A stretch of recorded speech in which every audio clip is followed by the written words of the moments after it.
starter home, Starter right? home, right. I hated it. You did. You didn't care. I did not.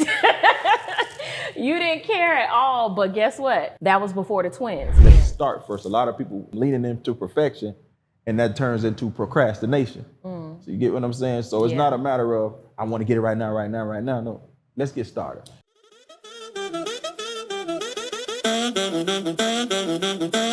So we all know the saying, right? That we live where people vacation. Yes, we do. Like Miami is the place to live. Right. Why?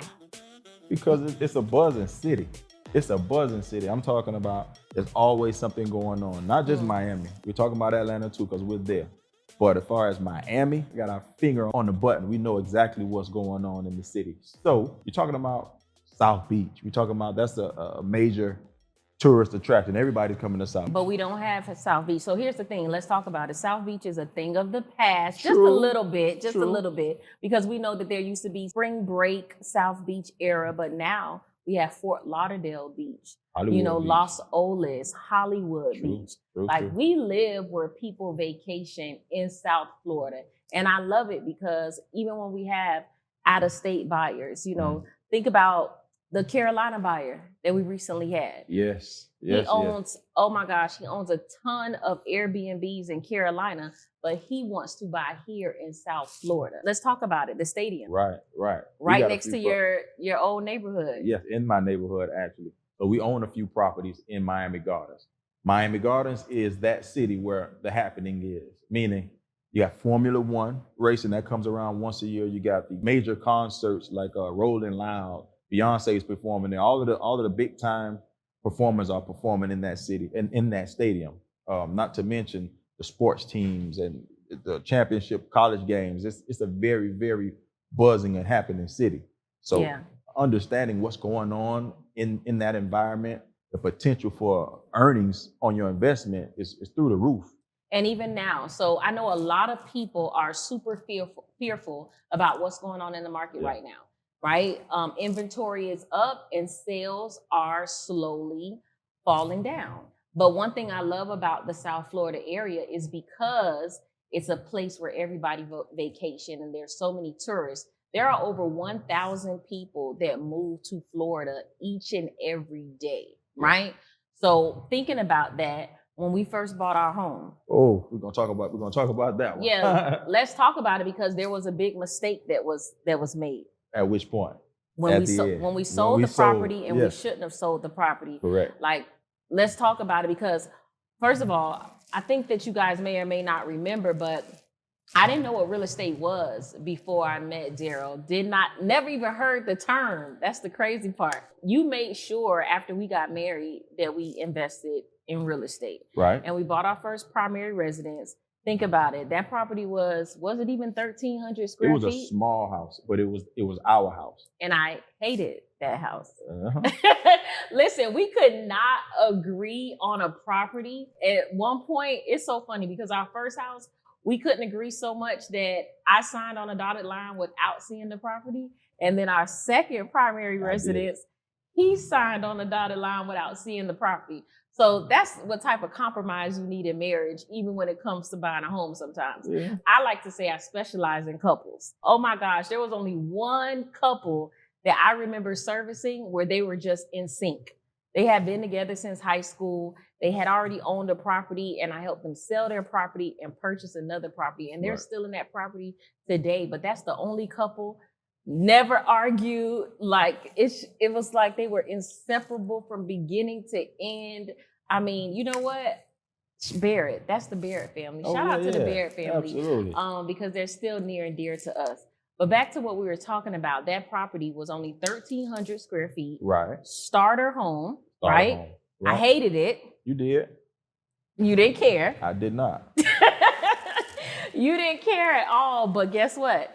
That was before the twins. So we only had 2 children at the time. True. And then when I got pregnant with twins, 1,300 square feet just wasn't enough. Right. So what was the mistake that happened? We should have leveraged that home, not sold that home. See, again, you said that I didn't care that you didn't like it, but I knew the benefit of us even having it. I didn't know to what extent the benefit was, of course, because that was our first one together. Yeah. So knowing what I know now, 100% I wouldn't have sold that house. We bought it at a time to where it was very cheap compared to what the market is now. So that property, just to give you perspective, was $215,000 back in 2014. But walk them through it, because so many people want their first property to be that property on a hill with a picket fence and a little Yorkie dog. Absolutely. But you had to like bring me back. I did, because we got to get started. Yeah. You get what I mean? I understand. Trust me, I want to give you the world. But there's more than one way to get there. Let's start first. A lot of people leaning into perfection, and that turns into procrastination. So you get what I'm saying? So it's not a matter of, I want to get it right now. No, let's get started. And I'm upset because what you mean by leveraging, we should have held the property. We should have held that property and used it as income to qualify for the next home. So when I found out that I was pregnant with twins, let's talk about it really quick. Right. Man. So first of all, I never wanted more children. I was a teenage mom, and I just knew that I was never getting married. I just knew that I was never having any more kids. But God. But God, right? So we ended up getting married the whole nine. But then I also ended up pregnant with twins. So I'm like, how do I go from not wanting any more kids to then having 2 kids, because we're a blended family, to then getting pregnant and now going from 2 to 4 children? So by that time, we're like 1,300 square feet just isn't enough.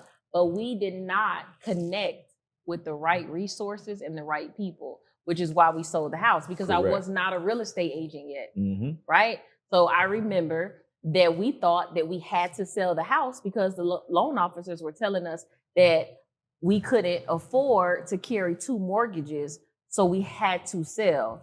Instead of telling us that we needed to secure and find a tenant for the property that we were living in, and as long as we had a tenant ready to go with a signed lease, then that tenant would allow us to hold 2 mortgages and buy that second home.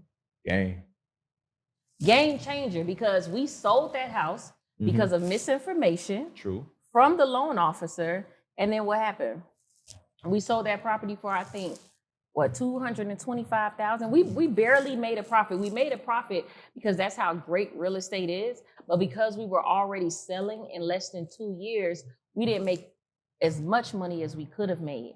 And what happened that next year? The value of that house went through the roof, and that person that bought that house from us for so cheap gained all of that equity. Yeah, I think he just sold that house. I wanted to tell you, I looked, he just sold the house. Don't even tell me. Okay. No, don't even tell me. No, I have to tell you though, he sold the house for probably maybe like 3 years ago, at least $450 or something like that. So he came like up about $200,000. At least $200,000. On our missed opportunity, on our investment. And that's why at Elite Realty Partners, one thing that I teach our agents to do, and I like to do myself, we don't teach home buyers in a way as if they're a home buyer. We teach them in a way where they are a real estate investor. And when you start thinking about that, the questions are you buying this property short term, or are you buying this property long term? Because strategy is everything when it comes to real estate investing. Absolutely. If you currently own a property and you're looking to upgrade your current home or buy a second home, do not think that you have to sell your first home like us, okay? As long as you have a tenant that is ready to go with an executed lease, you 1,000% can hold on to the property that you're currently living in and buy your next home. Or the vision that drives the strategy. Yeah. I like to always plan out our next move. So granted, the end goal is to have that big house on the hill, picket fence, and little Tito running around in the backyard. That's the ultimate goal. Mm-hmm. But there's a strategy to getting there. Not everybody is going to go from unemployed, living with their parents, new job, and brand new house of their dreams. That's not everybody's reality. Yeah. So honestly, you got to have a plan. We used to say when we were coming up, the teachers used to tell us all the time, what do you see yourself in 5 years? What do you see yourself in 10 years? That's important, especially as we grow older, because you realize 5 years and 10 years, it's like that. Yeah. Especially if you got motion or you're trying to accomplish something. So really having a real plan, a real goal, and setting a strategy in order to get there. Like I said, with our first house, you said you hated the house, but I knew this wasn't going to be the last house. So let's get something now so we Yeah. can get the ball rolling. Equity builders. Equity builders. We want to be equity builders. Real estate is one of the highest ways that you can obtain wealth, and we need to increase in numbers. One thing that I always say, it is always a time to buy real estate, but it just may not always be a time to sell. I have a seller right now. You know exactly what I'm talking about. They're in the Ave Maria area. So in Ave Maria, beautiful homes. Yes, beautiful this is homes. a beautiful area in Florida. However, when they were building these homes, it is its own private community. I mean, they have their own Publix, they have their own shopping center. I mean, it's a beautiful community. However, it's oversaturated, if you will, meaning there's so many properties for sale, and a lot of them are sitting on the market. My seller was trying to attempt to sell her properties last year, failed with a different agent, and now she did call me to sell her home. But here's the thing. I'm great at what I do, but I don't work magic. So when I say that it's always a time to buy, but it may not always be a time to sell, that means that we need to put this property not only up for sale, but also up for rent. And sometimes it's a strategy of, you know what, if I can get a tenant in this property faster than I can get a buyer, then maybe I'm just going to hold on to this property one more year. And then the next year, it may be a time to sell where I can turn a profit. Okay, so check this out then. What about those that are buying in a buzzing market, or in that particular case in Ave Maria, there was a plan for the community. There was a plan to develop all of these homes because they wanted their own community. Right. But again, not everybody, but a lot of people purchased in that area, but it didn't grow to where it was attractive to everybody. Right. Like if you're buying in a hot market where there's a lot of traffic there, whether there's concerts or vacation. It's a vacation spot. Right. Because if you're going to invest in that area, not to cut you off, but if you are going to invest in that area, there should be a strategy. Again, what's the plan? Is the plan to raise your family here for the next 15 or 20 years? Then there's a strategy for that. If the plan is to just simply get started in that particular area and use that home as high income because it's a high earning property, because it's in a buzzing area, that's why it's important to understand what's going on in the city. Not only that, it's important to know what's going to be developed in the future. Correct. That particular area is more of a retirement community. So this particular seller, she's not an older young lady. Exactly. She's a younger young lady. The community already has everything in it. So when it comes to attractions, you know, where younger people want to go have fun, you're gonna have to drive for at least an hour. You gotta have an understanding of what's going on in the city. And you can't get caught in the hype. Because I remember when they were developing that neighborhood, and it was like, oh, you see those brand new houses? They're so cheap. They're right off the highway, and they got a plan to build X amount of houses, X amount of days, X amount of however long that time period was. But it was just the initial hype. Exactly. That's why again, knowing what's the plan for the city is important, especially if you're talking about moving in, whether it be your first home or your step-up home. And that's what we're talking about when it comes to the average American. Right. You know, there are multimillionaires and billionaires that invest in the Miami market, the Fort Lauderdale market, and even the Palm Beach market. Why? Because there is stability in real estate. You know, it's much better than parking your money in the bank. You will get a return. There are developments in Miami right now with with a delivery date of 2026, 2027. Beautiful luxury developments right there in the heart of Miami, where real estate investors know that they can get a return on their money. So let me ask you, as a real estate investor, right, is every deal a good deal? Absolutely not. Absolutely not. Is every deal a good deal? So I want you to be honest and kind of walk us through like your worst deal that you've had and give them, you know, some do's and don'ts behind it. There was another home I bought in Miami Gardens. I'll be honest with you. Oh, I didn't think you were going to talk about Miami Gardens. Which one do you think I was going to talk about? My Deerfield? I thought you were going to talk about Deerfield. Deerfield is a whole other one. I'm kind of ashamed to talk about. I'm not ashamed to talk about that one. That one hit me in the heart. And this is real raw real estate, so I got to keep it real. This is real I raw gotta be honest. real estate. I had someone approach us about a home that someone was selling. She had owned the home through family or something like that, and she acquired the property a few years ago from her family by way of quitclaim deed. That being said, the number was good. It was good. It was on average a little bit lower than what was going on the market for investment property. So the spread it appeared on paper to be a great spread.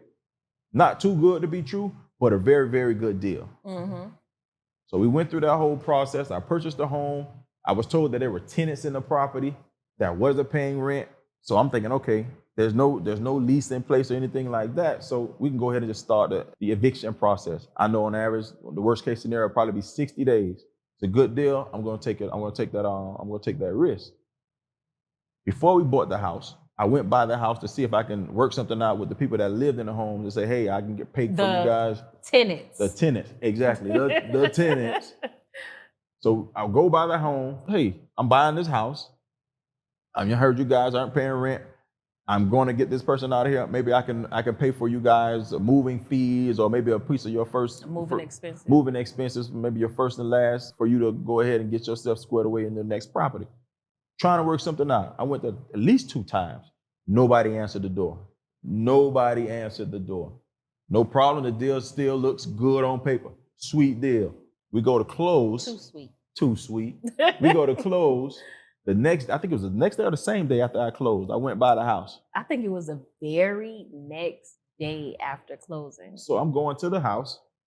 I knock on the door again, and magically, they're all, hey, come on inside. How you doing? I say, hey, I just bought this house. What do you mean you just bought this house?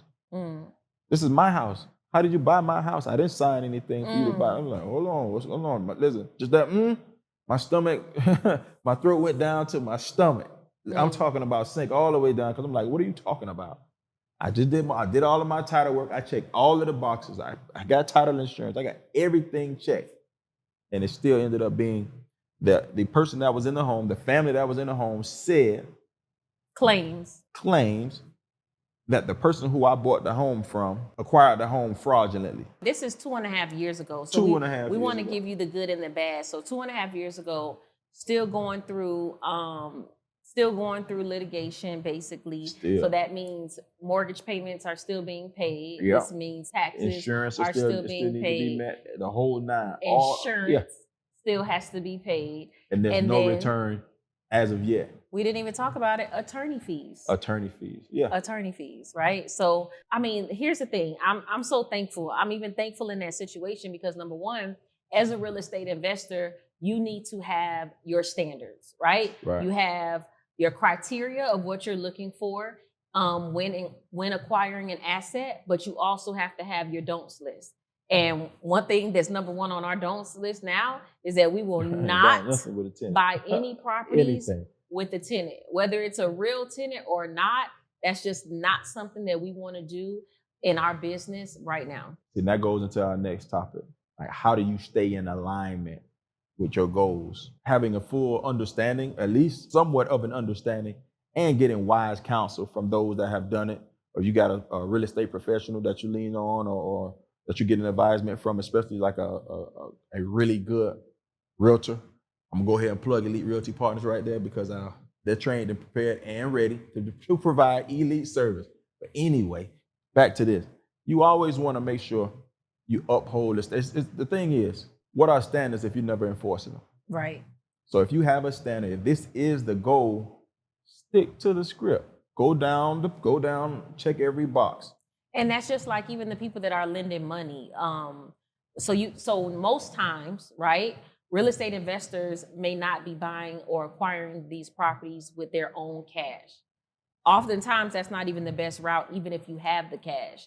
There are hard money lenders, there are private lenders, there are hedge funds and things of that nature that in different resources that people use to acquire properties. And even they have specific requirements and standards that they have in order to lend you money. So one thing that I'm glad about is that because of your experience as a real estate investor and because of your quick turnarounds, once you have the property, rehab the property and sell the property, you're able to get great interest rates, great fees, with your relationships with your hard money lenders. Mm-hmm. And then that even helps on the return. It does, because the reputation is there. I got the receipts. Yeah. This is what we're able to deliver. This is the standard amount of time that we're able to deliver. So again, and that all came by way of having a standard and enforcing it. Now, of course, how I get mine turned around so fast is I'm cracking a whip. Meaning not literally, but this is what we have to get done. This is cracking the the deadline. whip on who? On my contractors. Yeah. On the contractors, the guys that's getting the work done for us. It's important, of course. There's that stigma that contractors are the worst. If you don't, you got to babysit them. You got some good guys, but again, if they are good guys, most times they're locked up. Yeah. Meaning they already have a project they're working on. Now you got to try to have at least build a relationship with someone and have the inventory to keep them busy, because if not, they're going to go to the next job, especially if they do good work. Yeah, absolutely. So if you're looking for a community to teach you exactly how to invest in real estate, oftentimes people think that you have to have 100,000, 200,000 already liquid in the bank, but you really don't. There's things called joint ventures where you can partner with someone like Darrell on your real estate ventures. And now you have a mentor that can teach you exactly what to do and how to do it. So look out for the information to get on our waiting list for Business Billionaire Society, so you can join a community to teach you exactly how to invest in real estate. Absolutely. And another thing, those real estate professionals, my realtors, listen, get that ebook.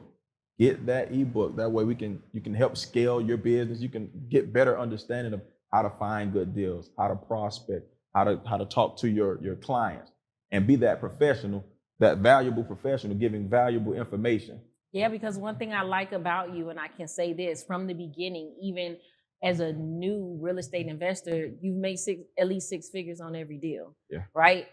So aside from the couple losses that you've had to consistently earn at least six figures with no partners. Yeah. To date, you have not had any partners, except for on one deal you had a partner. But other than that, it's been a solo mission. True. Very true. So I do appreciate me coming in on the background recently this year, but definitely, guys, get on our waiting list, join the society so you too can invest in real estate. Man, listen, catch us brand new episodes every Sunday on all streaming platforms. YouTube, Spotify, and any other platform that you listen to your podcast on. And a lot of people want to know, how do you scale in business? So many people became real estate agents. Last year, over 70% of real estate agents did not even sell one property. Exactly. So how do you scale? What would you say the most common mistake agents are making? I think it's the consistency. If you want to sustain there, you need to pay attention to what's going on